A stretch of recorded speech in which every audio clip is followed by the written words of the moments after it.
All right, well, good evening, everyone. It is 7 Central, 6 here in the Mile High city of Denver. Good Tuesday evening to you. It is time for pure officiating. As we all know, we all look forward and count down the hours and minutes till it is 7 o'clock on Tuesday to talk about some football.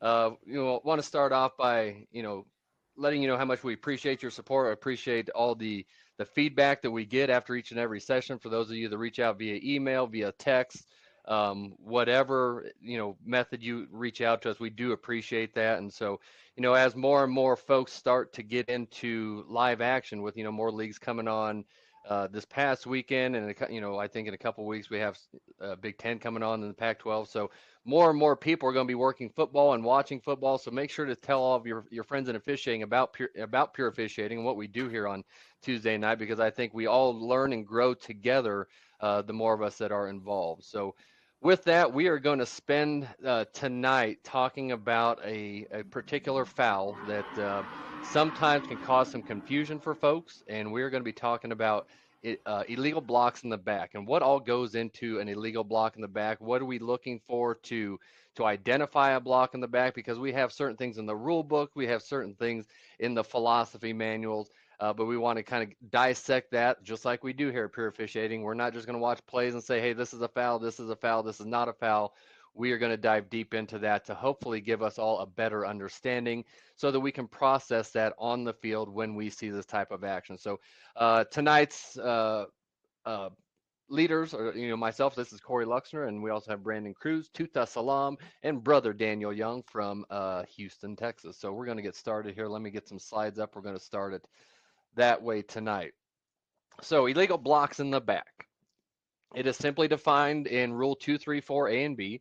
A block in the back is contact against an opponent occurring when the force of the initial contact is from behind and above the waist. And it goes on a couple other things there.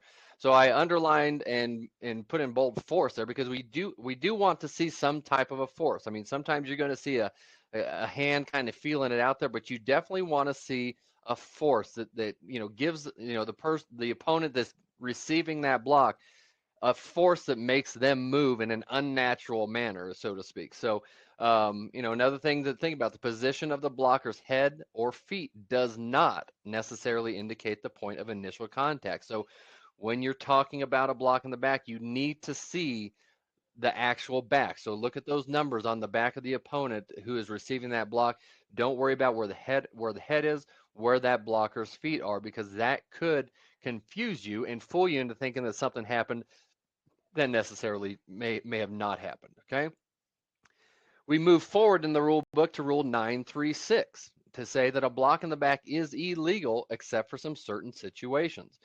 Linemen, they can block in the back as long as it's within the blocking zone and until that player or the ball leaves that blocking zone. So a player cannot leave the zone and come back and legally block in the back. So for you umpires, for you center judges, for your referees, sometimes even for your line of scrimmage folks, if you're working 7 or 6 man mechanics, this could be something that you have to rule on. So you have to remember that there is that little exception, but then, like the NCAA likes to do to us all the time, there's an exception to the exception. So you can block in the back on the line of scrimmage, except if that player has left the zone, or except if the ball has left the zone.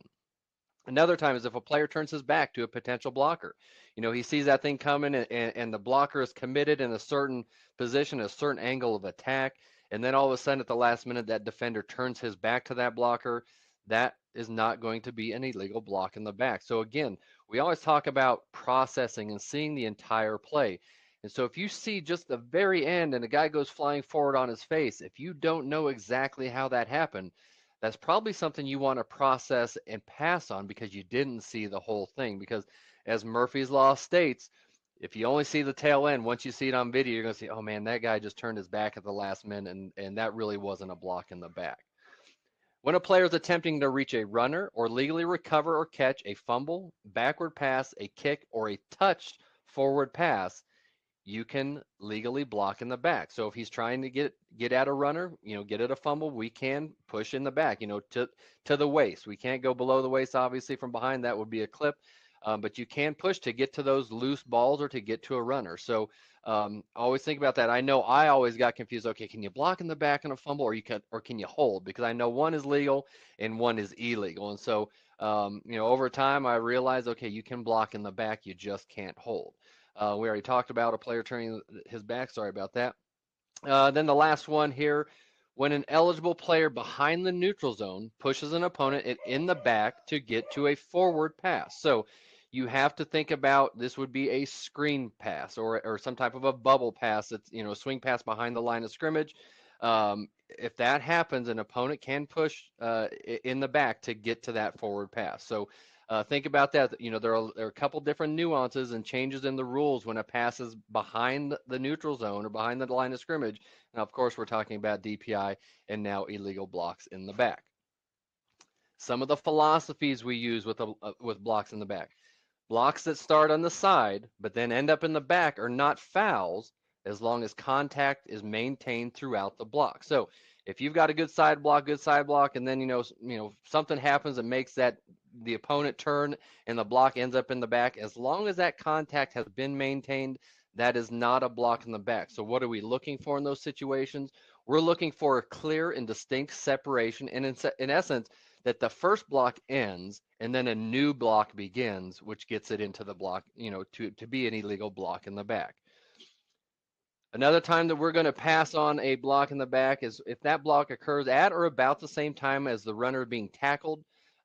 We don't want that one called unless it rises to the level of a personal foul. And I know in the Texas-Oklahoma game this past weekend, it was early in the game, and there was a block in the back, but it was at the end of a play, and it was a big lineman coming down and just blows a guy up in the back. Now, normally, if that was live action, we probably wouldn't call that a block in the back, but it was a play that was it was forceful, it was late, it was in the back, and it rose to that level of personal foul. So if it rises to that level, you're no longer calling block in the back, you're calling a personal foul. So just think about that. If the tackle's being made, or just maybe you see that block and then you see the runner go down, that's probably something we would advise you to kind of pass on. Maybe that's something you write up in your foul report if that's a procedure that your conference supervisor likes to see happen.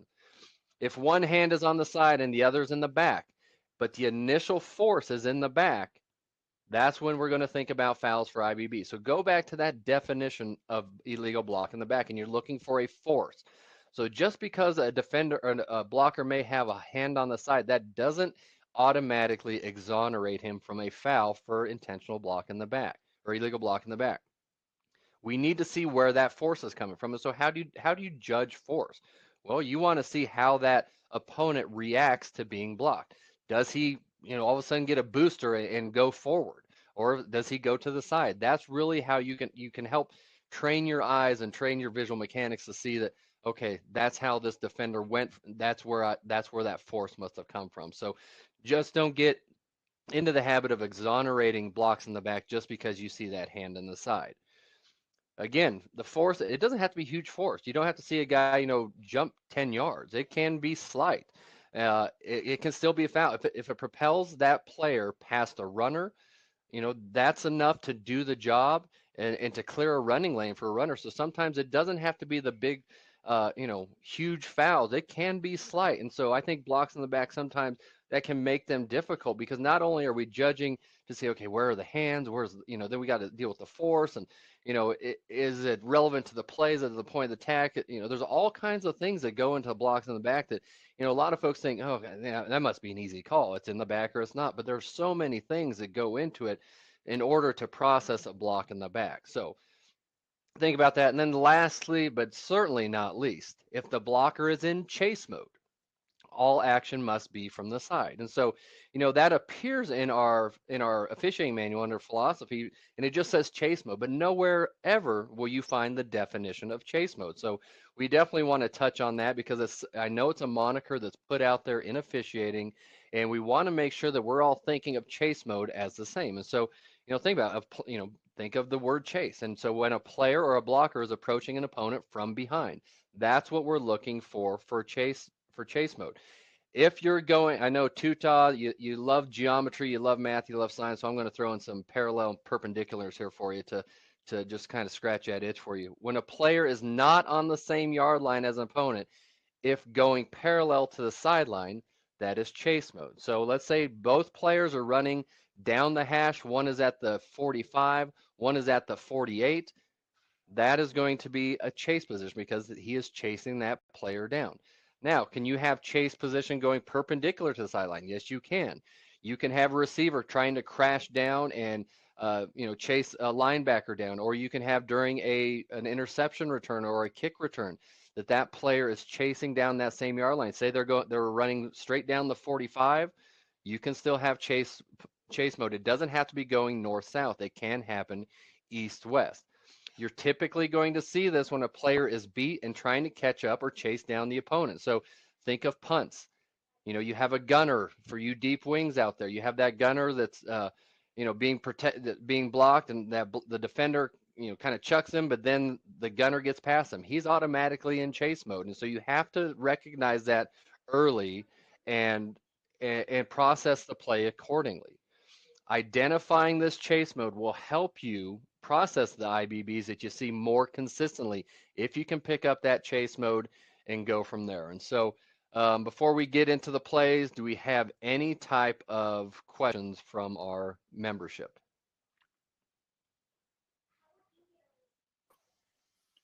No, not really, Corey. We've had a little bit of a running conversation. I think it's kind of self-explanatory.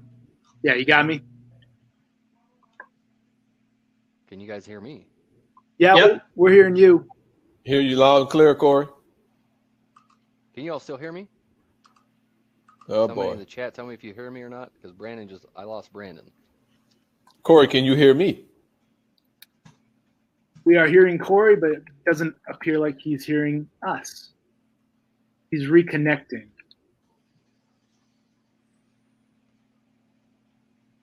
You back, Corey? Okay, you guys can't hear me. Okay, all right. Yes. I can't hear anybody else. So, Tuta, Daniel, or Brandon, are you still with us? We're good. Man, I think Corey did a great job of having the technical difficulties here. I think Corey has covered blocks in the back. Are we ready to just call it a night? I think he nailed it, man. That was an awesome intro. Just kidding. Let's get us some plays. Yeah, for whatever reason, he's not hearing us. Let's see if he can get back in. One more try. I'm just going to keep going on this. You guys are saying you're hearing it, so I guess I'll just move on and see if this thing is going to work for me or not. So let's get our first video up, and we'll start talking about blocks in the back. And so everybody can see the video, yes?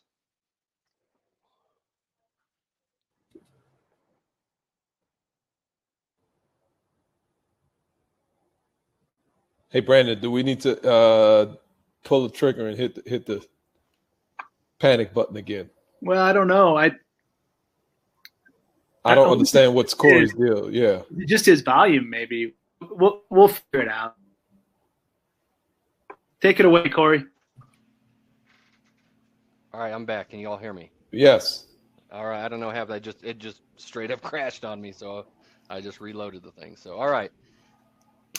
Just like life, we're gonna get this thing rolling again. So all right, you've seen this a couple times already at this point, but we're watching that receiver come down. This this is one of those examples. He's coming down perpendicularly to the sideline. So what are we looking for? We're looking for, okay, he is in chase mode. You want to see all of that action to be in the side, and so.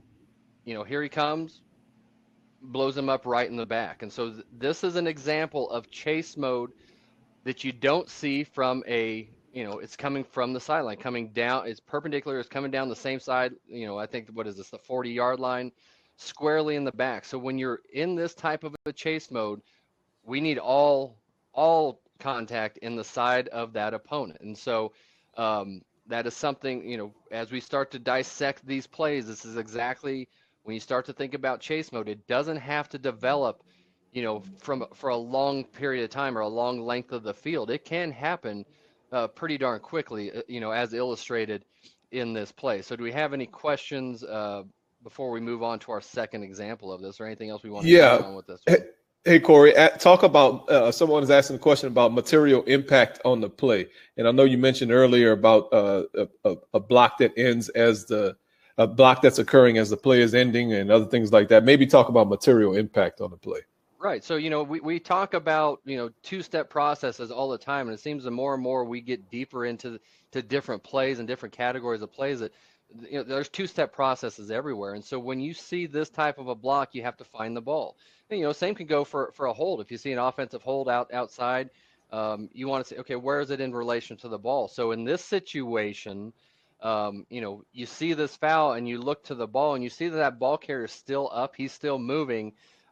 Maybe it's a second or so afterwards, but it's definitely a play, an action that in terms of, does it have an effect? Did that runner go outside of that block? No, but it was still while the ball was live. So I think this is one that we are safe to call, but I would love to hear different opinions on this.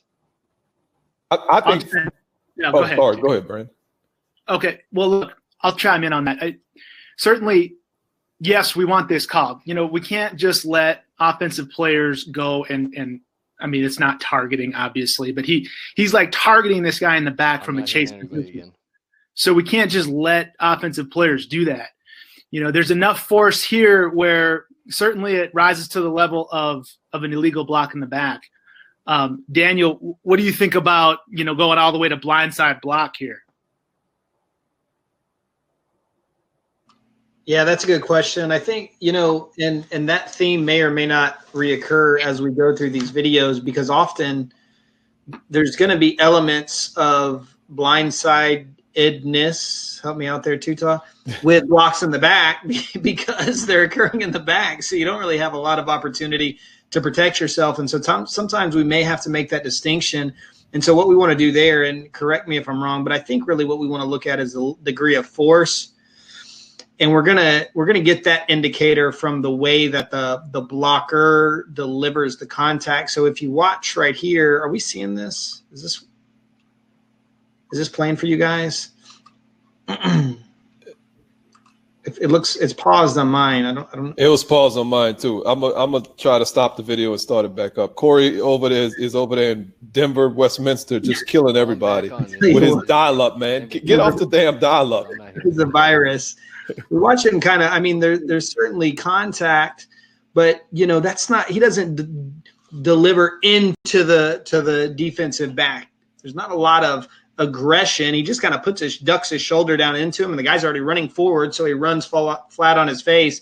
So certainly blindsided nature, but I think that in a situation like this, block in the back is going to be our better call. So then I think to your point is maybe doesn't rise to the level of a personal foul, but at the same time there is a degree of safety, and I think that's what you're getting at a little bit, where we can't just let offensive players have free reign on a defensive player, even if it's, maybe that guy couldn't have gone and made the tackle, although we got to be very careful with that kind of thinking with some of these athletes out here. But even if we come to that determination, there is an element of protecting guys when we call this, I would say. I don't know if you guys agree with that. No, I would totally agree, Daniel. One thing I would say is let's take this play and move it 20 yards towards the sideline. And that's the one thing I will kind of disagree with you on. I think this is personal foul in nature, although it's not very forceful. I agree it's not we wouldn't consider this a blindside block level of force. So you're saying we take the defender where he's clearly out of the play. Yeah. The action itself only, specifically the action itself, I think is personal foul in nature. That's a really good clarification. I don't disagree with that at all. Yeah.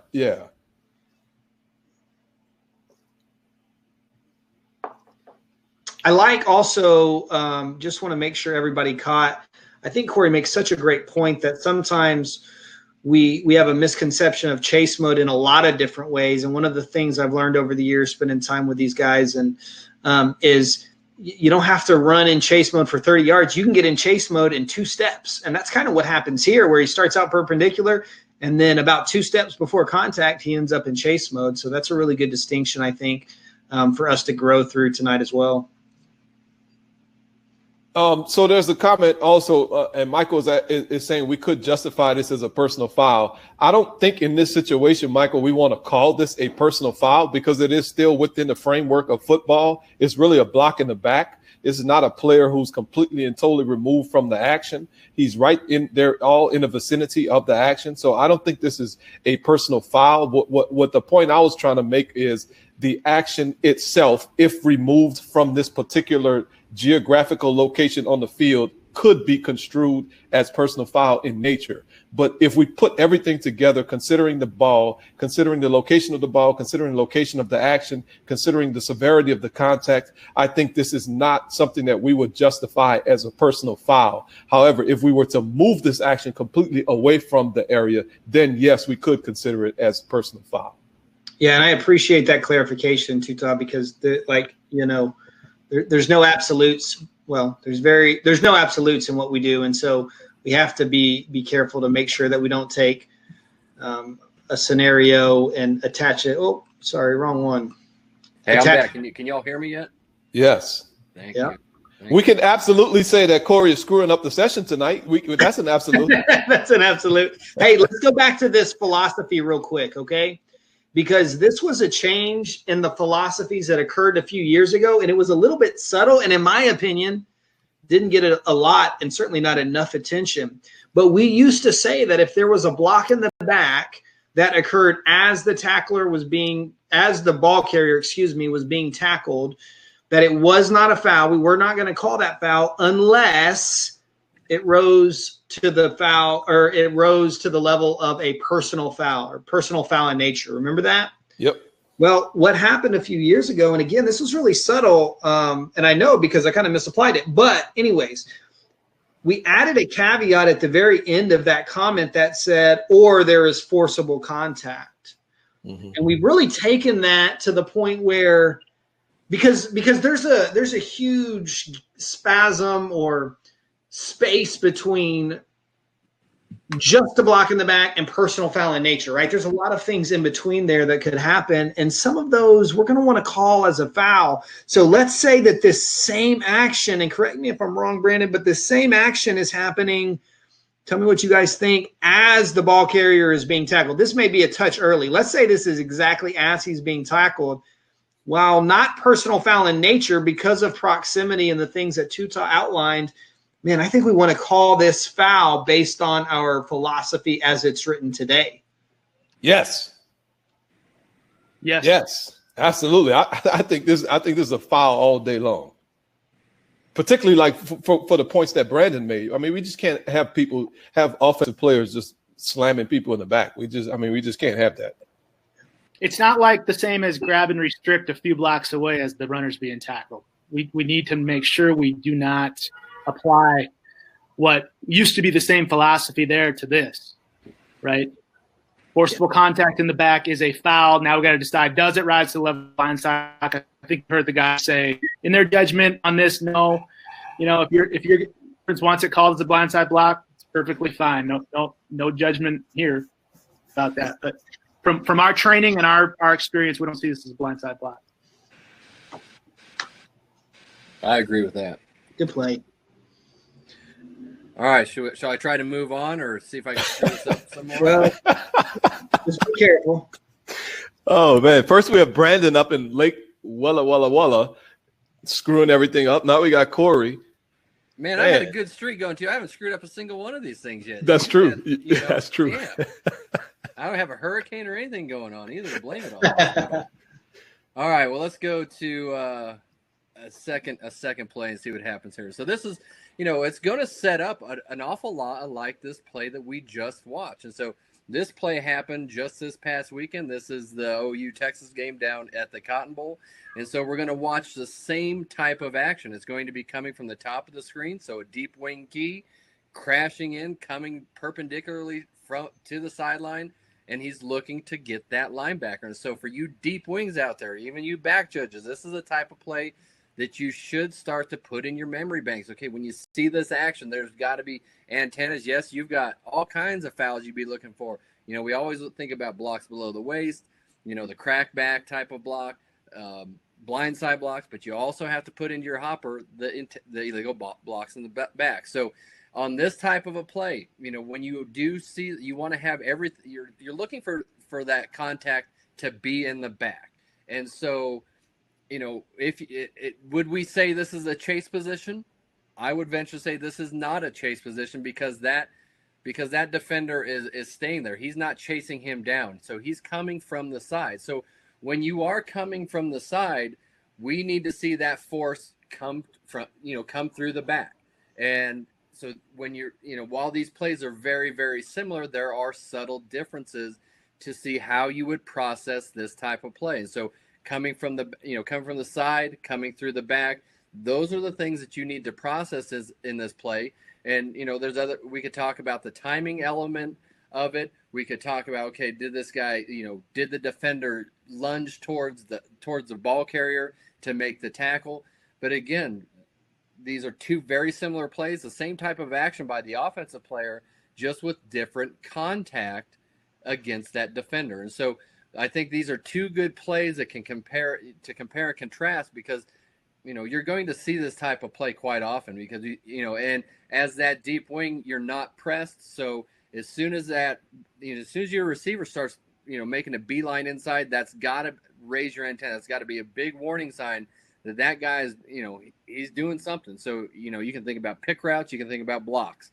So in this particular example, look at where this contact is on this defender. You have to decide, is it chase mode? You have to see where is the force of that block. And so coming from the side, if you're attacking a block, you're attacking an opponent from the side, in order to have force in the back, which is what we need to have an illegal block in the back, he would really have to stop, get a hand in the back, and shove him to make that a block in the back, in my opinion. And so what kind of conversation do we have from the other three guys that are on here today? Corey, talk about blocking in the back using hands versus using shoulders. Just because there's a question in the comment in the chat. Dan is making a comment about using hands. Does that absolve a player from a foul for blocking the back if they use hands? Absolutely not. So all we're looking for is force in the back. So you can deliver that with the forearm, you can deliver that with the shoulder, you can deliver it with the hands. And so I think what the confusion could come from is when you're talking about a blindside block. So with blindside blocks, if we see that extension of a hand, while that doesn't automatically exonerate a player from committing an illegal blindside block, it is kind of an indicator, okay, maybe this is not going to be an attacking style of block that would make it an illegal blindside block. But when it comes to blocks in the back, it does not matter if it's a hand, a shoulder, a knee, an elbow. It does not matter. If that force is in the back of the opponent, so in the numbers of the opponent, that is when you could have a foul for a block in the back. So does that answer that question? Yes. Good clarification. Okay. And it's interesting because there's so many overlaps between, and we've already talked about this, and I don't know if we even thought about this as we were putting this presentation together. There are so many overlaps between illegal blindside blocks and illegal blocks in the back. Oh, absolutely. But and it's a lot, and I'm glad we're making these clarifications and having these discussions because they are important for us to understand the difference. Because you could have a legal block from the terms of a block in the back because it's from the side. But now, since they clarified the blindside block in 2019, if that block from the side is with force and an attacking nature, while that used to be just a good old slobber knocking clean side block, well, now that is an illegal blindside block. So when you're when you're going through that thought process of, okay, chase mode, is he from the side? You better have blindside block in your mind as well, because they do overlap. 100% they do. Right. And similarly, you could have a legal a block that is not an illegal blindside block, but completely and totally from behind, which the player clearly can't see. So it is a blindside block, but it's not an illegal blindside block. It could just be an illegal block in the back. Correct. And so, whenever that player's getting towards the back, I mean, their chances of being legal are pretty slim. So, I mean, you need to have a non-attacking block with the force from the side, but not too much force, and not have that force come from the back. So, it's harder on these blockers now since that blindside block came in, because it took away the legal block in the back, being from the side. Mm-hmm. Good question here. I think our minds are starting to expand, man. We're living out our mission. Can you have an illegal block in the back with targeting? And I assume what that question implies is that all part of the same contact. Mm-hmm. Boy, I've never seen it called, but let's dive into it. Could you have an illegal block in the back with targeting? So, I guess if he comes in with the head, obviously with the crown of the helmet, we could definitely have that. If he comes in and gives the traditional spear type of block with the helmet straight into the square of the back, that could be a legal block in the back with targeting. Mm-hmm. Now, in terms of him being a defenseless player, he's not receiving a blindside block, so he wouldn't be. He wouldn't be protected. Right? Well, he could be. It could be considered a blindside block, but then we'd be in the blindside block category. Yeah, we're talking blindside block, not illegal block in the back. So I'm trying to think of, okay, I'm thinking of a receiver behind the neutral zone. If you go forcefully to the back, now that wouldn't be a legal blindside block. That could just be targeting, though, because you can't have an illegal block. You cannot have an illegal block in the back behind the neutral zone. I don't know. I can't find one. I think you said it, Corey. We would have to see an illegal block in the back with force using the crown of the helmet in an attacking nature to consider the illegal block in the back with targeting. But it's probably it wouldn't be correct to say it's impossible, but it would be improbable that we would see something like that. It would be improbable that it would be called. Not that maybe it shouldn't be, like the scenario you guys are just talking about. I think when we see what we think of as targeting, we're just going to our mind goes to the targeting aspect. Right. It's really kind of a good point. If a guy flies in there with, and maybe from an angle on the field, a lot of people moving, our eyes, whatever, and he nails him in the back. And man, it sure looks like he used the crown of his helmet, but in games with instant replay, they take that off because it wasn't forcible with the crown. Right. If it's still in the back and we didn't call that either as a blindside block or illegal block in the back, it's no foul by rule. Yeah. So it's really an interesting. I see what you're saying. Very interesting point to think about. Yeah, he could come up and just get the face mask right into the back, and it's going to present itself as a target, to back judge, field judge, side judge, whomever it could be. And so we throw, but you're right. If we don't announce the with category, then they're going to get absolved of everything. So I think we found our one outlier that we could see. So and I think a lot of those that we're picturing would be blindside blocks, but it is kind of just interesting to think about. Right. It really is. So good question. Whoever answered that one. Thanks for making us think. I like it. That's what we do here at Pure Officiating, right? So, all right. Well, I will pass the baton on to Brandon here, so I don't have any more opportunities to screw this thing up tonight, which I know Tooch will be happy to hear. Well, don't go anywhere, man. I ain't going anywhere. No, I just I'm not pushing buttons. It's not break time yet. Find that rocking chair that Tuta was talking about last week, and let's go. This is going to be unique, everybody. Try to follow what I'm about to say. I'll try to make this as clear as possible. This is like a field level camera, okay? And we're just watching a kickoff, and we all love these plays with bodies flying everywhere. And this is going to start to slow down, so just go with me here. So we're again talking about illegal blocks in the back, but this is field level. And now we see this player right here who's highlighted. He just kind of flies into our vision, and he's, basically face down on the field. So this video will slow down. I'm going to put up a poll. And the poll, check out the poll. It says, based on this player flying across your vision and landing face down on the ground, then you have several options. Basically, do not make the call for an illegal block in the back. Make the call for an illegal block in the back. Or throw your flag if maybe you see one of your crewmates make the call for a block in the back. All right? So check this out. It's an interesting perspective. This isn't the traditional line feed with the camera up, like more in the stands. This is field level. And everybody that thinks they can understand what we do on the field with these human beings moving this fast with this size, I'd love for them all to just stand down there with us. And, we're slowing this down now so we can see a little bit more detail for the purposes of this training. But, I mean, man, this is really a interesting perspective and everybody on this call obviously can appreciate this, but those that are so apt to pick apart what we do, which is fine, that's their job. Wouldn't it be interesting if they actually saw this? Okay, so the poll, this is really good. This is really good. And this was kind of a layup poll. So I'm going to end it 100%.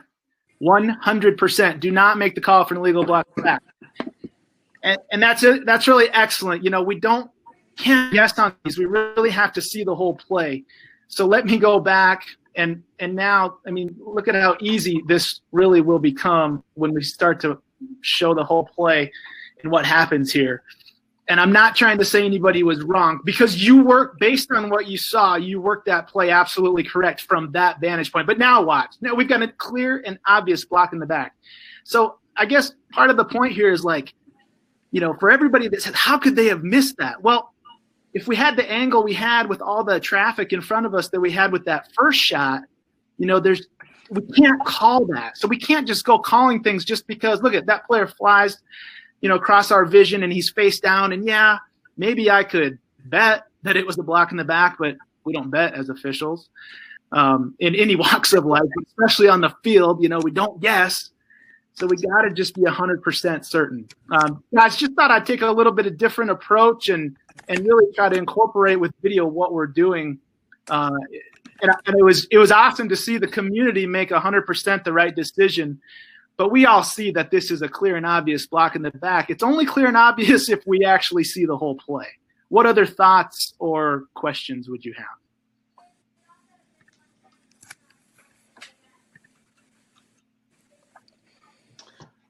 Looks like we're good on that, Brandon. Okay. All right. Awesome. I don't know. Let me say this. Sorry. Yeah. I don't know that this is a dangerous thing to say. It applies to everything we do in officiating. I don't know if your opportunity to be wrong is greater with any foul more so than blocking the back if you don't see the entire action. Corey made that point in his intro. You made that point right now. This foul, we never want to do that, right? This concept that Brandon just laid out for us so nicely applies to everything we do. We have to make informed decisions.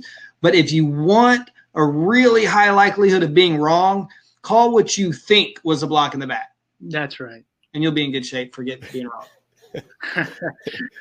That's well said. That's well said. Call what you think was holding. You just got to see the whole thing. So really good. Now, okay, let's talk. We're going to transition into more of a little bit of mechanics, just so that we understand really, how to get these plays, right? So we just have this end zone shot, kind of freeze frame here, if you will.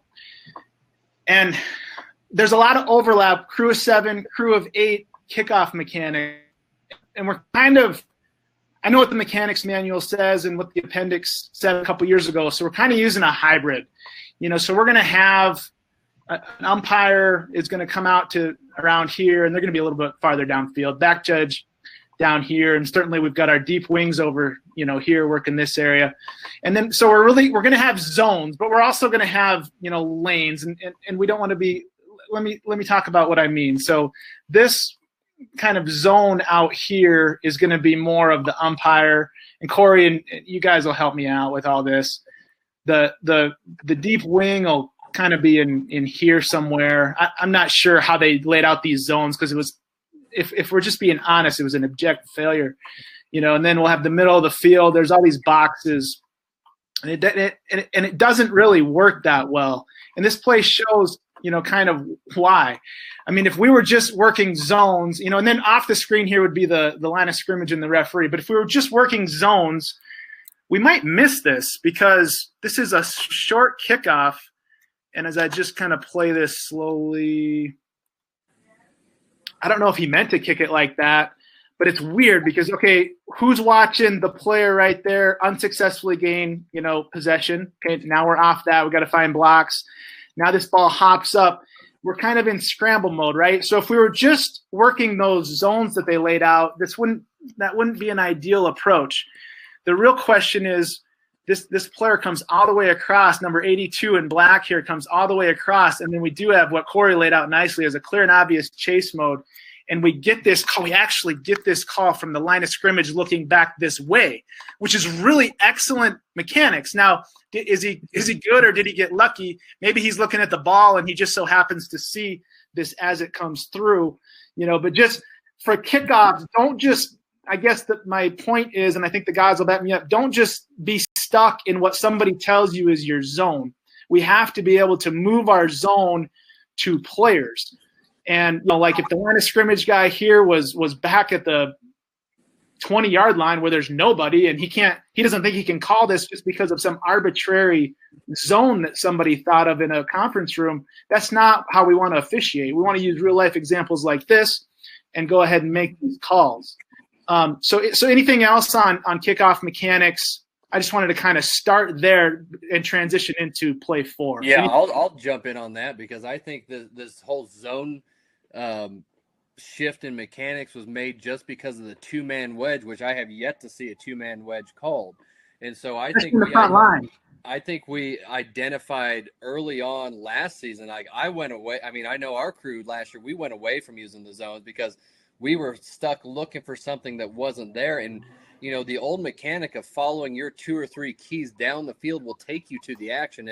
And I think that is such a better way. I mean, if you are just in a zone on this play, you're never going to get this. But if you follow your players into that action, it's going to take you right to what you need to see. And so whether that's right or wrong, and if I'm going against the people in the conference room, so be it. But I'll just tell you how I work it. And how the crews that I've been working on work it. We all take our initial keys and let them lead us down the field, and they will take you to the action. Good time to just throw in that we are nobody's governing body or anybody's authority or supervisor. Some guys talking officiating. Carry on.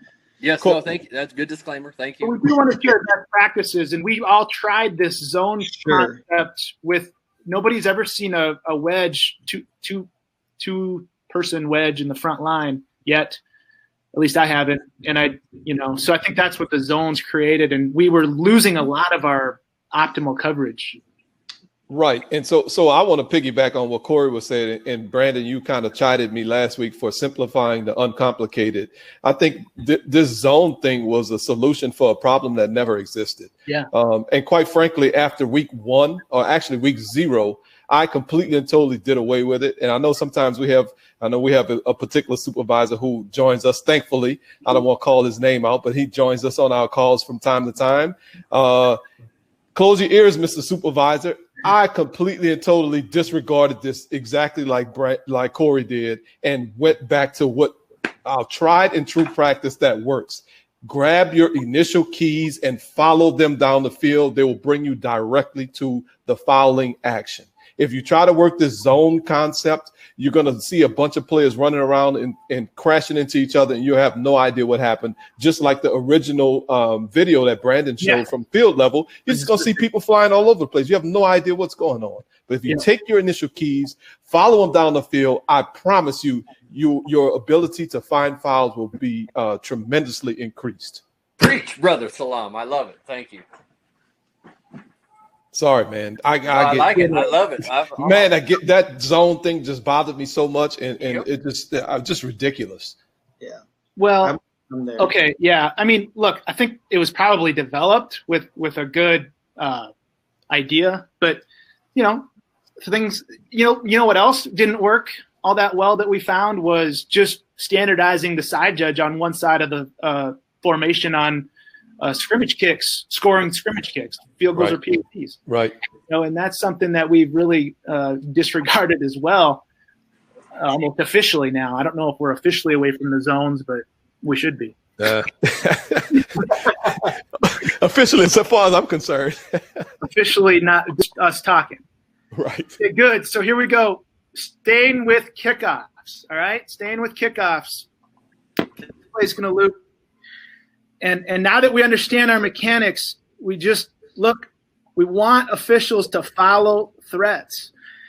And so the referee and line of scrimmage folks know that it's a little tougher because you really are. You just kind of work matchups that do kind of come into your zone after what we just talked about. There's really no official, keys, so to speak. The keys are up front, but we really want to work this as a team. And Daniel, when we worked together, it was, and this only happened 2 or 3 times, but man, it always kind of made me, smile, to be corny, when you and I would both have the same foul on a kickoff. That's a great feeling. Great feeling. Great feeling. Even when you were wrong. And just. But wait a second. If we were on the same foul, how? I don't understand. Simplifying the uncomplicated. So right here, we have the middle player coming down the screen, and he gets hit in the side, and it's with force. Debate whether it's a blindside block or not. And we have one flag down for illegal block in the back, and we have a couple other officials that come in and help the calling official get this right. And that's what we want to do. Again, if we just did zones, we would have never gotten this play right, because the upfront people on kickoff by zone mechanics would not have followed their keys, so to speak, all the way down to a threat to where they could foul or be fouled. And so this is just, I wanted to talk about kickoff mechanics on the last setup and then really put it into action here.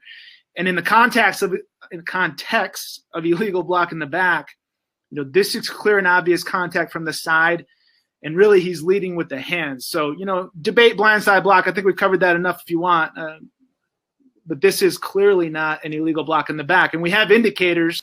Corey's touched on some, and I'm sure we'll get some later. Watch how the first of all, is it chase mode? If it is, man, you could debate that. But even if it's chase mode, to have a foul, the contact, any contact, has got to be forceful in the back. And we see here this contact, he really gets him in the side and he spins him. The force of the contact spins him in the air. And we don't want to use that as 100% to come to our conclusion, but it can really help us within the context of making accurate calls, especially if we can describe this action, and help our teammates out there in stripes. So any other comments on this? Well, I was on this game, Brandon, and one aspect that, we always touch on communication. So we had great communication come in from both wing officials, both the headline judge and the line judge, that came in and picked this flag up to say this, we deem this action to be in the side. Actually, it was the line judge and the center judge, I believe, that came in because the center judge was following his key down the field. And so he saw this, and they immediately went to the referee who threw the flag and said, "We saw this as a side block. We should pick up this flag." And so the communication aspect of it was absolutely excellent. It wasn't muddy in the waters. It wasn't the, "Hey, what did you call?" It was, "We had this action in the side. We should pick this flag up." If we think about the conversation that we had on the last kick and we watch this angle right here, you're going to see some obstruction right when the contact occurs from 29 in blue. And it really makes you wonder, did the calling official see all of the contact, and did he see the entire action, or did he see the result of an action and make a decision based on that? Because look, you see the guy fly on the 20-yard line and he's on his face. It's really easy and you see the other player's hands maybe fly. I don't know that's what happened. I'm just speculating, but again, from that end zone view, pretty clear block from the side. And this is what we were talking about. And fortunate in this situation, we've got officials who are very key disciplined and we're able to get this right. But there's the consequence, I think, of making a decision when you don't see the whole action based upon what you thought you saw, or just seeing the results of the action. Yeah. So if we talk about crew of 7, as I guess back judge umpire, you got to cover all the way down this far, don't you, Daniel? I mean, you don't have, again, we're not restricted. You're not going to leapfrog other threats, but if you can sense a threat, you really have no restriction on how deep you can get into the kickoff. Is that correct? Yeah, I would say even in 8, if you have a center judge, but for 7, when we have the back judge and the umpire, you really got to follow your key all the way down there. Some of those calls that you referred to, my flag landed at the 15-yard line, and that's just because you can speak to this. Oftentimes as the referee, it's really a challenge to prioritize the correct block relative to the returner, because you're doing your whole thing with the returner, and then you're looking for the most relevant block to officiate.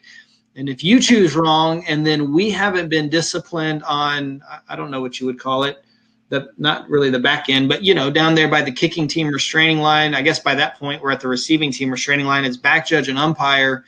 Now we have a hole mechanically that could get us in trouble. So, yeah, man, many times I've thrown those flags, whether it's blocking the back or holding, for deep. The ones that you and I both threw on were probably right in front of you, pretty easy call. But the ones that I threw they had to launch them, had to get an ice bath after that. Yeah, you did. Never an easy call on kickoffs. Too many bodies flying around, and like this, I think is easy for the referee to perceive this as a block in the back because of what you said with being a little bit shielded there, and then that player kind of just works behind that other player there. There's contact. Man, it's really tough. So good teamwork to pick this up. Anything else before we go to play 5?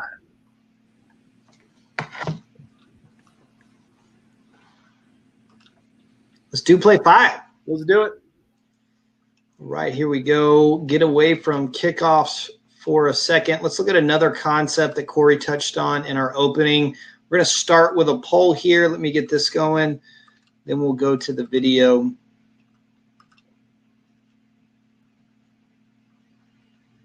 All right, so on the poll, we're just asking, think about 2 things, and the block hasn't occurred yet.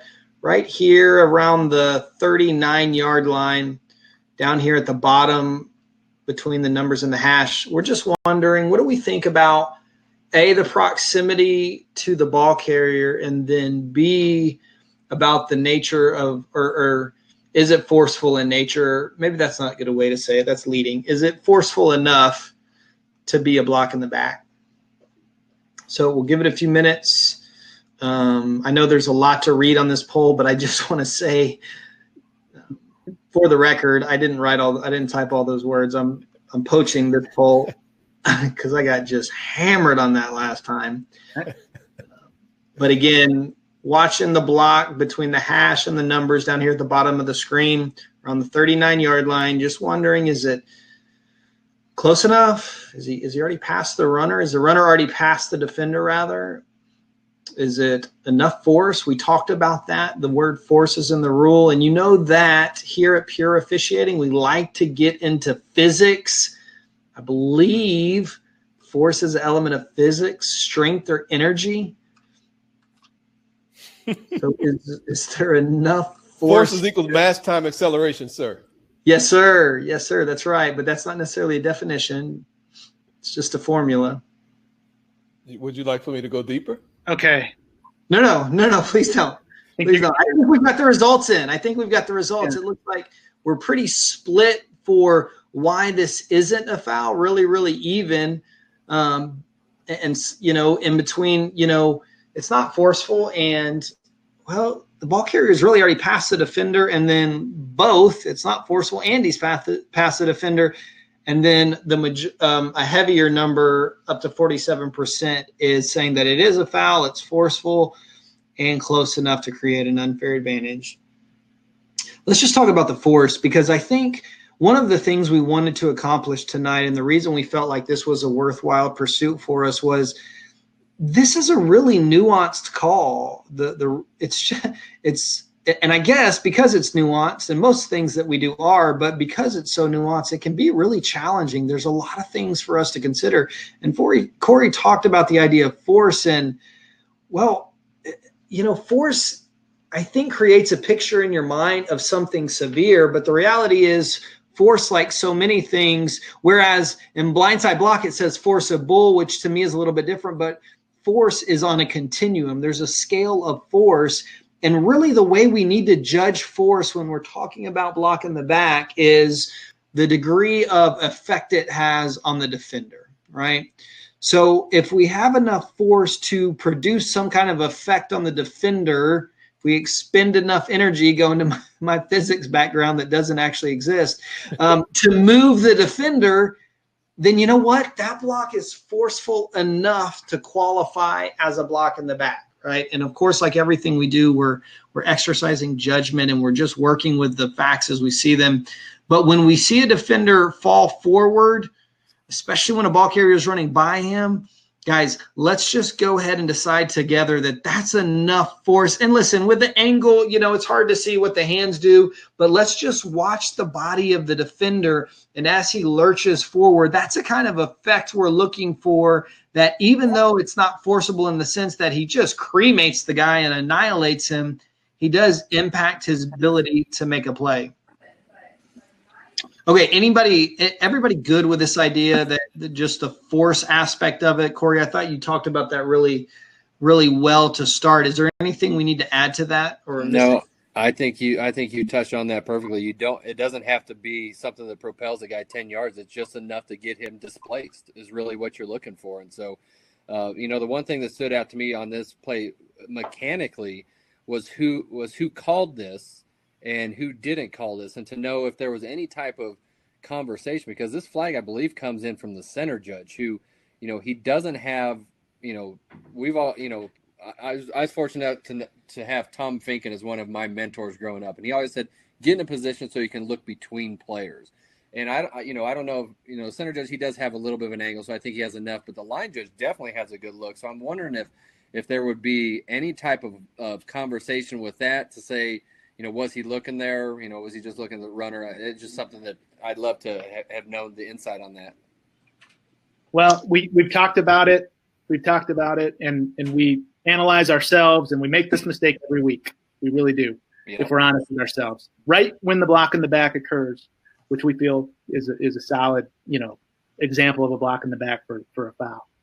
Right when the block in the back occurs, the line judge is moving his feet, and that's empty. So if we can, again, hammer this point, and really, honestly, out there, we're just talking football. And why do we hammer the point? Because we're hammering it to ourselves every single week. I think you guys agree with me.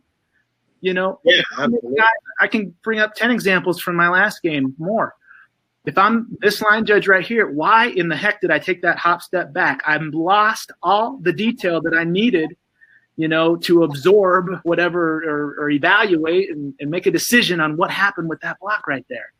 And so we just can't hammer that enough. And again, it's really more for ourselves so that we're getting better at this as we go. Yeah, really, really good stuff. And I think the mechanics point is really apt. I wasn't fortunate to have Mr. Finken as a mentor during my career, but I was fortunate to spend a couple of weekends with him late in his career in the NFL, and heard him say those exact same things, and just, holy cow, man, what an official. But I think that the other thing mechanically, maybe visually, not from the center judge, because if we watch his head, we've talked about the saccade. What's the other term I'm looking for? Smooth pursuit. Smooth pursuit. And so if we watch the center judge as the ball carrier crosses his face, little bit of a smooth pursuit, maybe not, it's hard to tell from film, but just something to think about, because this is that kind of action where the ball carrier is sweeping in front of your face, where you really get sucked into that smooth pursuit. Okay, so just another element for us to think about. Okay, the other part of this was just its proximity to the runner, and I don't have any real impressive or eloquent way to articulate this. I'm just going to say that I think it's close enough, right? And everybody's going to have to make that determination on their own. And if you guys have any tips to help us moving forward and not just isolate this play, that'd be great, and certainly jump in. But from my opinion, he's just too close to the ball carrier. Yeah, if we go really, really slow here, we could maybe say, well, you know what? The ball carrier is past him. There's no way he's going to turn around and run that guy down. And that may not be wrong, but we're just getting into a really, really technical area at that point. And I think we want to make this element of block in the back, which there aren't many, but let's make this element of block in the back as simple as we can and just say, you know what, this is just too close. Can anybody say that better than I can? I don't know, probably not. But what I would say, I almost would disagree with you. If we slow this down, the point of contact is actually much closer to the ball carrier than it may appear in real time. Right. And that's often what happens is we process blocking action. There's time that passes, and then we find the ball and we think, oh, geez, he's 5 yards away from that block. When in all reality, he was much closer to the block when the contact actually happened. It just took our brain a little bit longer to process it. So I think that's what's happening here. Yeah, I think that's great. I think that's much better. I think that's something that we can use moving forward to consider that, that happened so fast that your tendency is going to be to perceive this in live action as being further away than it actually is if you really kind of slowed it down and went through it kind of in a frame by frame look. So yeah, I think that's helpful. So Tremaine is asking a question about initial keys and this is Tremaine. The answer is yes. This is the deep wings initial key, and the secondary question that you asked is should he throw? Should he or she throw on that because it's behind the line of scrimmage? My answer to that would be is if you see a foul, throw your flag. It doesn't matter that it's behind the line of scrimmage. That's a great question to ask because I know a lot of times they fish in your pond and this is too deep for you to call. But no, if this is your initial key and you've been watching the entire action and you see the entirety of the play, then yes, you are well within your right and you should throw your flag on a play like this if you deem this to be an illegal block in the back. And guess what? If you're the deep wing here and or I guess it would be the field judge and you're the only one who has a flag, you just made a huge call. Right. Really, really good call. Well, and let's take it a step further. Let's say you are the deep wing and you saw the entire thing and this block happened to be from the side and the center judge has the flag down. We would absolutely expect you to beeline over there and say, whoa, whoa, whoa, whoa, whoa, whoa. Are you calling that on, what is that, 15, 19? Are you calling that on number 19? No, I had that the whole way. That block was from the side. So not only just would we expect you to throw your flag, but we would also expect you to come in there with information if it, in fact, was not an illegal block in the back.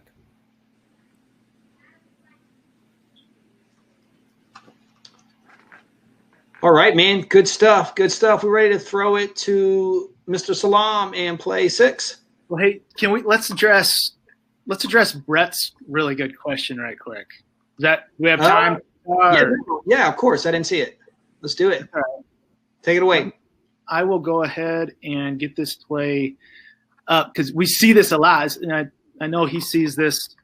He's seen this too. So let me try to share and try to illustrate a what if, because it kind of is a what if. And this will happen with. We don't really do what ifs here that much. It's not really our thing. It's really not my thing, is it? This will happen quite a bit. So let's get the play. Here we go. Let's get the play to where we know that this is kind of a broken down play, and so a lot of things can happen.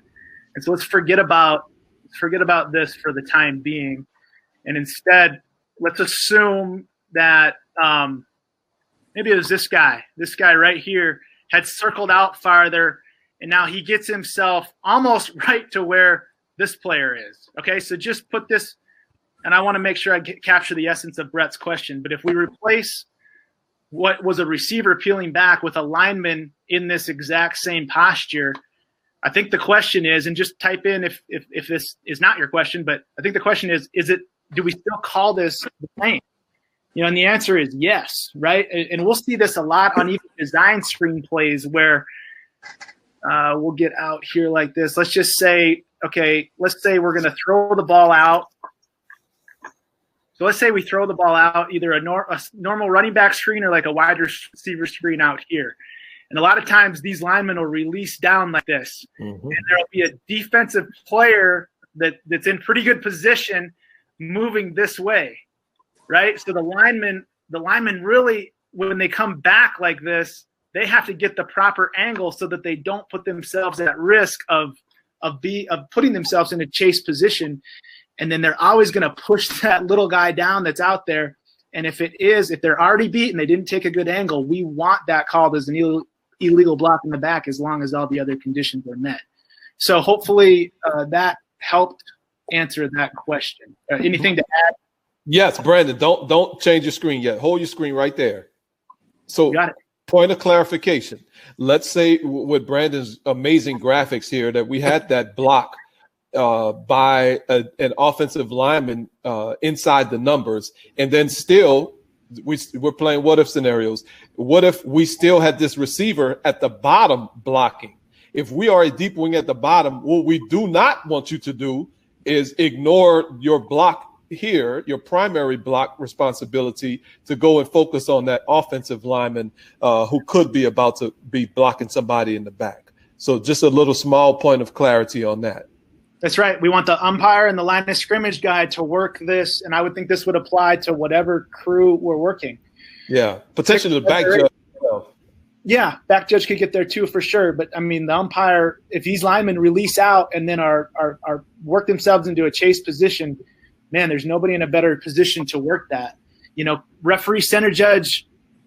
If we have a center judge, obviously we have to clear the quarterback. But on a screen, a lot of times we can get our vision out to the flat faster and work all these blocks that linemen are releasing. So good what if. You know, I'm sure Daniel would say, no, I'm going to be out there and get that too. And that's great because I know he will.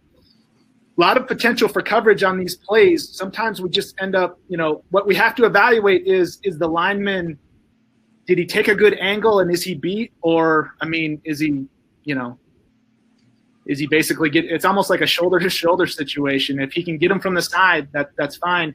If he just misses that angle, which they often do, and they deliver a push in the back, for whatever reason, a lot of times we miss those, you know. And so it's a really good play to discuss with the crew. If the team you're coming, you know, is next, you're going to work next, has a tendency to work a lot of screen passes into their game, which is pretty prevalent now. You didn't like my graphics? No, I loved them. I thought they were amazing. Yeah. You probably have a future with like Pixar or somebody like that. Dripping with sarcasm. Would you just do play 6? Okay. I get to play with some new toys here on play 6. Let's start up our poll. Go slow. This should be in a technological, you know, bastion of excellence here. So let's keep it going. Yeah. Okay. All right. We have a poll that we're going to start with here. And I'll publish the poll, and then I'll start the play up. We have 2 different plays. This is going into one of the concepts that Corey was discussing about separated contact, initial contact. So there's our poll question. We're asking about the 2 different plays. We're going to see both of them loop. And number 24, White, is who we are to be evaluating on this first one.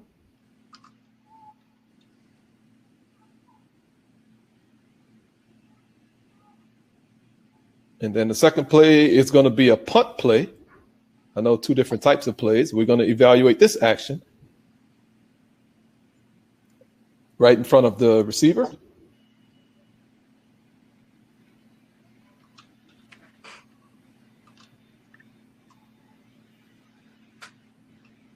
So the question we're asking you is about the contact. Is it continuous contact? Is it separated contact? And is there a distinction between the 2 on the 2 different plays?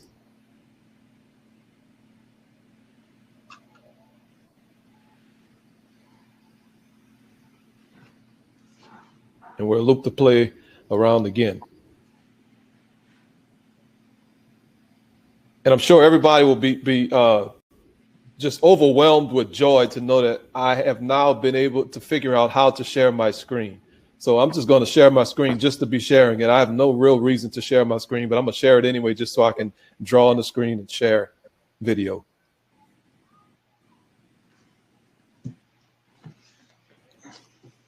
All right, we got the votes coming in.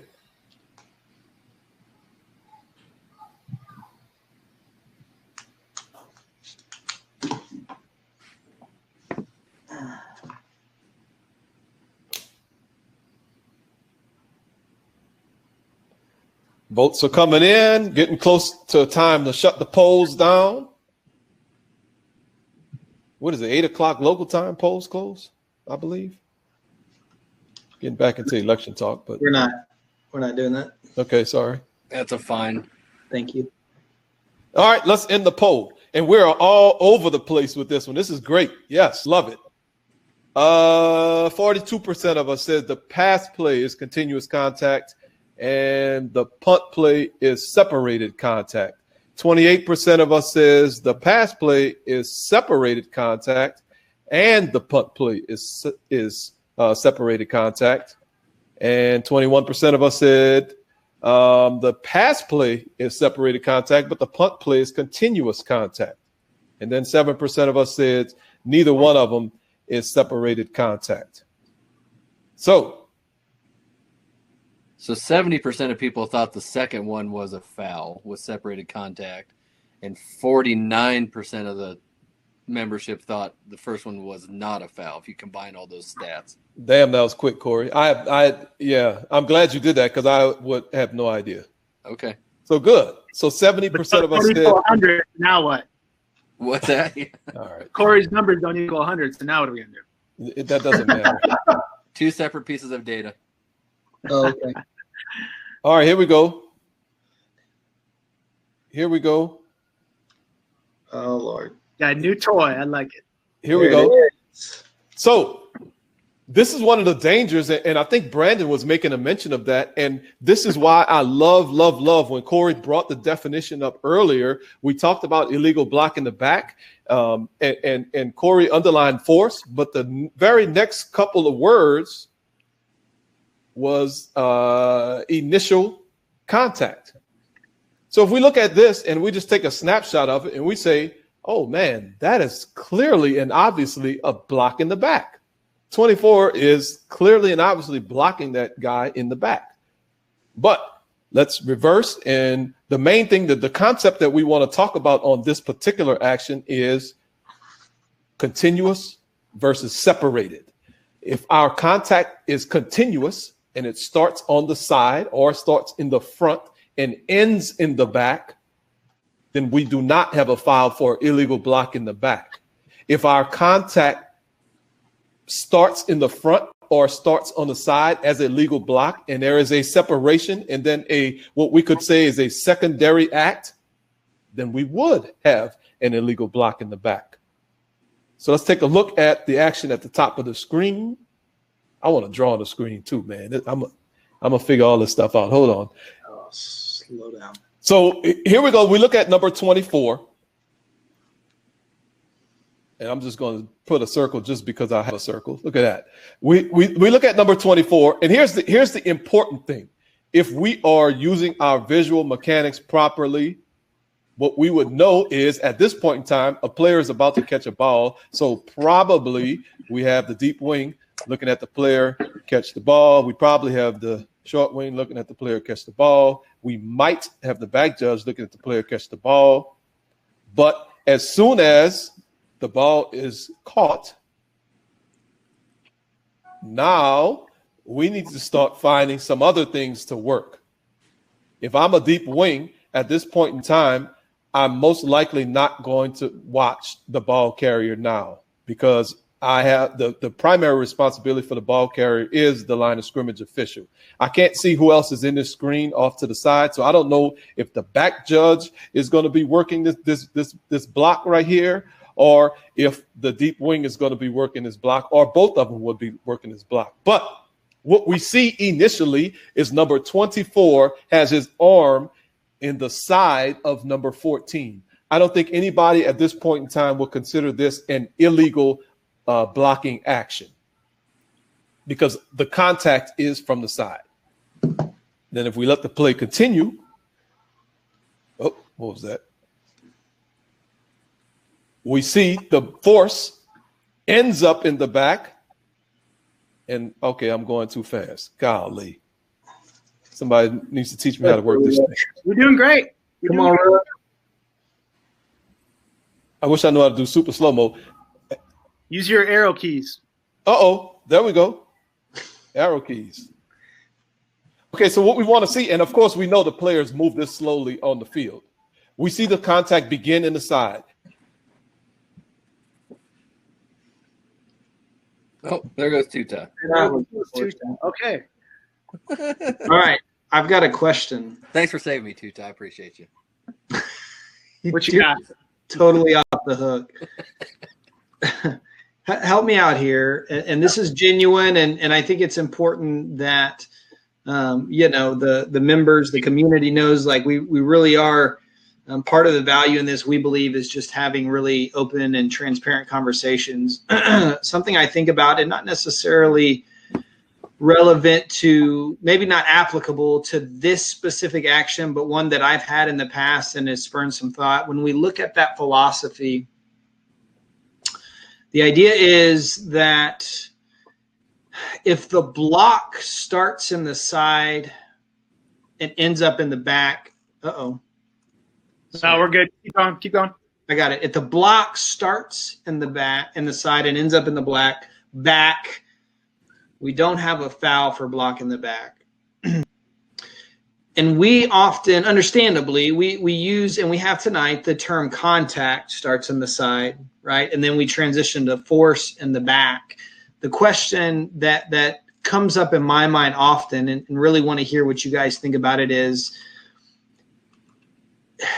contact synonymous or the same thing as the block? In other words, can we have contact that starts in the side but isn't really a part of a block, and even though there's no separation, a block with actual force occurs in the back? Can that still be a foul? Are we saying that just because there's contact on the side and there's no separation, that categorically we can't have a block in the foul? Or can we have contact that maybe isn't really part of a block, that is just that contact, and the actual block, even though there's no separation, ultimately occurs in the back? Can that qualify as a foul for block in the back? Am I making it too complicated? Help me out. I don't think so. No, I don't think so either. What I was going to pick up just with the video where Tuta left off, but if you want to try to make your point with what we're seeing here.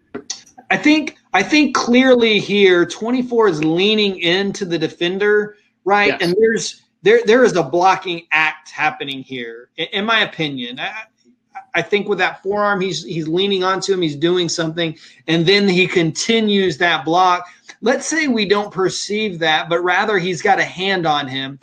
And I guess that's a really unlikely scenario, but just go with me. He's just got a hand on him here, and we don't feel him leaning into or exhibiting force or trying to block the defender.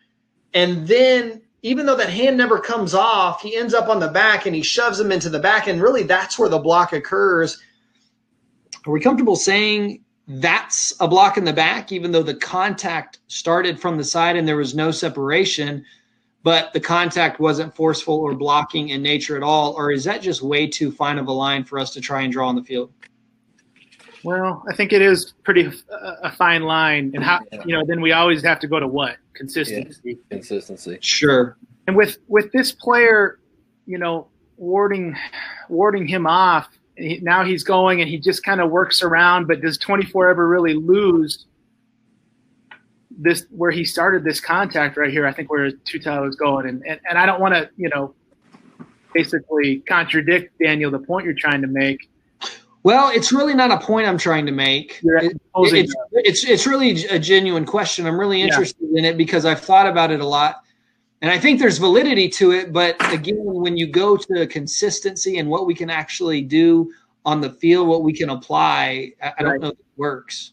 I don't think it does. I think right here, hopefully our, whether it's our back judge or our deep wing on this side is going to have the best look at this. And we just, if we just feel like it starts on the side and he just really just rides him and just finishes him off with a little shove that I don't even know if that shove's necessarily in the back. I mean, to me, it might even be in the shoulder. We lose all perspective there just by number 24 here and White blocking us out. I think in terms of a block versus contact, I think that's where we can hang our hat on the philosophies that are prescribed in the situation. And the verbiage in it says as long as contact is maintained. So they're not looking for any particular, and I think that will help us be consistent, is if we just have that contact, more often than not we'll be consistent. Well, Yeah, I agree. I agree with the broader point of consistency. But part of the reason that this internal monologue that wasn't super beneficial for anybody and probably should have kept it myself started is because the philosophy doesn't actually say anything about contact. It says a block that starts from the side and subsequently ends up from the back. And I know we use the language contact, and the reason that we do that is for consistency purposes, and we don't want to get into those kind of weeds. But anyways, that's where it started for me, was thinking about the idea of blocking versus just touching. Yeah. Hey, Dan, am I back now? Yeah. Hey, what's up, buddy? Man, I had this great conversation about literally what you were just talking about. Did you really? Yes, I'm serious, because we can't just use the term contact, because there's clearly contact with in this particular play that we're looking at right here, the punt play. Do you want me to go back to the wide receiver play, or are you good here? No, I love this play, man. Did I talk at all on the wide receiver play? A little bit. Yes. Man, this is ridiculous. Right. I had a great presentation too. Then keep going, because here we are. No, yeah, but I think this is really, really a key and important distinction. And Daniel, what you said, I love it, because if we look at this punt play, there's there's potentially contact, but there's no blocking action. The blocking action is expended right around the 23-yard line. At that point in time, now we just have a player chasing another player, and there's a clear and obvious separate and secondary act that occurs. I just add that really the defender does a nice job getting off of whatever that block or whatever you want to call it was, and that creates a whole new dynamic with this matchup. Yeah, freeze it right there, Brandon. Freeze it right there. There is no longer any blocking action going on right now. We are literally in a chase mode position. The initial contact, the initial blocking action is gone. So I think the term contact, continuous contact, is more of a misnomer. I think we want to use the term continuous blocking action.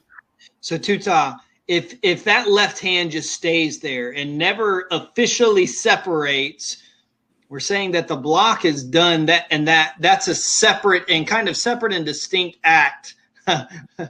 Separate and distinct act when he pushes him in the back. That's what I'm saying. Now we got to be careful though, because if we look at the wide receiver play, the wide receiver did have an arm that was actually like kind of imparting a force into the defender. I absolutely agree. He's kind of leaning on him and That's right. But in this punt play, that kid is not imparting any particular force. He's just chasing it. Yeah, right here we can see that number 24 is imparting a force into number 14, and he never stops imparting his force and actively blocking him. Okay, so Brandon and Corey, I think Tuta has articulated and illustrated what I stumbled over for so many minutes while we were waiting for him to rejoin the program. There's no need to do that, Daniel. That was unsportsmanlike conduct. There's no need for that. It's really a compliment. Yeah, it really was. That was really, I don't think I've ever heard that articulated like that. This concept, nobody's really been able, at least from what I've heard, able to do that. I was stumbling all over it, and I think you did a great job. So, guys, now hearing Tuta explain it proficiently, what do you think? I mean, because you were buying, I don't feel like you were buying what I was selling. Either one of you. I see exactly what both of y'all are saying. I just think, I worry about the consistency aspect of things. That's just my opinion of it, though. So, but, I think if we're trying to, rise higher and expand our minds, I think that it's a valid point that don't just exonerate him for having a fingernail on the guy. Look for two distinct different actions. Daniel, can you just synthesize all of that into what you see on this Duke Syracuse play? Yeah, no, and this is how I started. I don't think it applies necessarily to here. I think this is a good place for us to have the conversation because you could consider it. But again, like we talked about, when we look at 24, he's not just feeling him, he's leaning on him. He's exerting force. He's trying to impact his path to his teammate. And so that's different from just contacting him. And when we say contact, and this is really where I was trying to get, and Tuta did an awesome job, sincerely. Contacting can just be if he's just got his left hand resting on his shoulder, and we allow him to push in the back because we say it was continuous contact, to me, that is not the intent of the philosophy at all.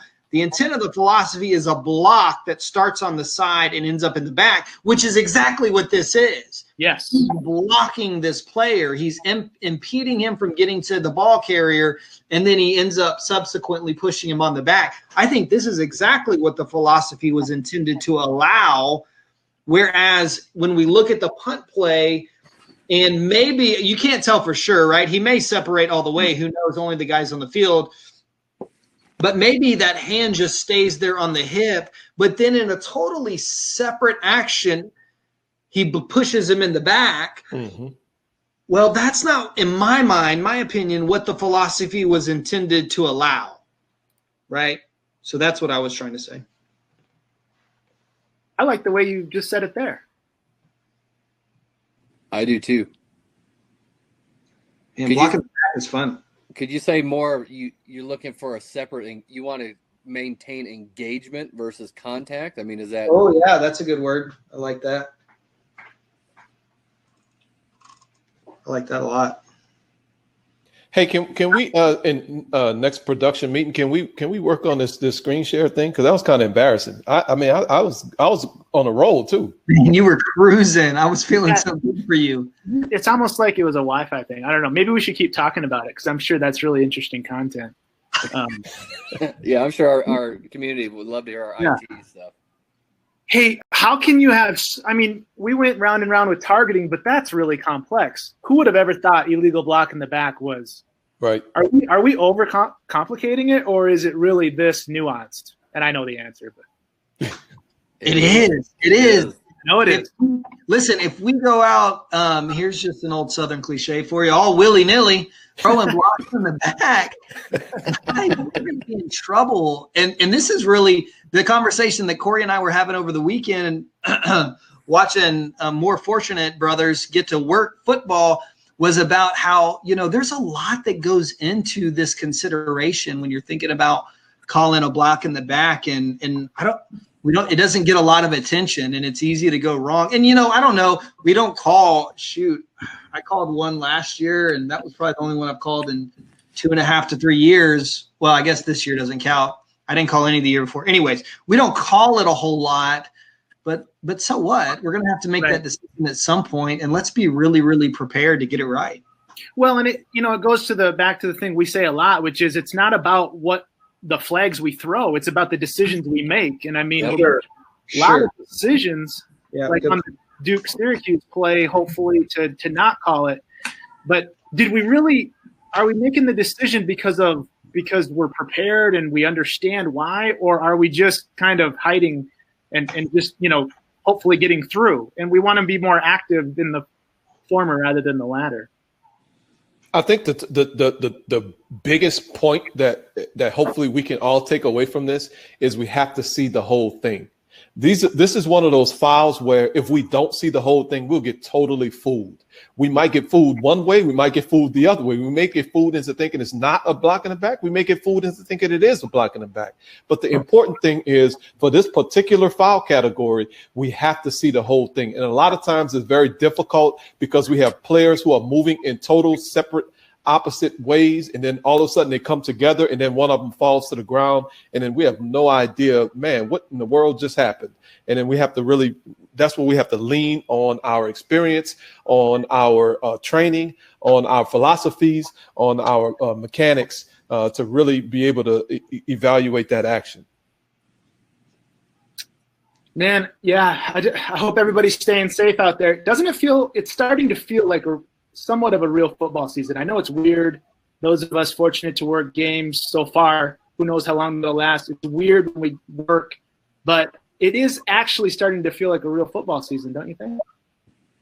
It is. We're getting closer, man. We're getting closer and closer and closer, aren't we? And that's a good thing. That's a good thing. No. Okay, never mind. Oh, are you sure? Yeah. You want to screen share again? No.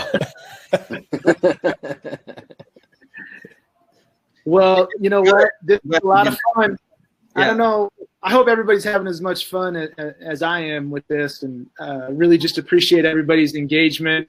Really good numbers tonight. We appreciate all the audience and the replays. Let everybody know that we've continued this. Just appreciate everybody's support. Corey, you got anything? No, this has been a great conversation, and I think, as Daniel was just alluding to, that it's one of those fouls that we just kind of brush over it from time. He's like, I have to block in the back. Even announcers, when you're watching it, they don't spend a lot of time on it, but it is very nuanced. So hopefully we have helped in that regard. Awesome. All right, guys, take us home. Appreciate it. All right. Good night, man. Enjoyed it. Have a great week. Stay safe. See you next week. Tell all your friends.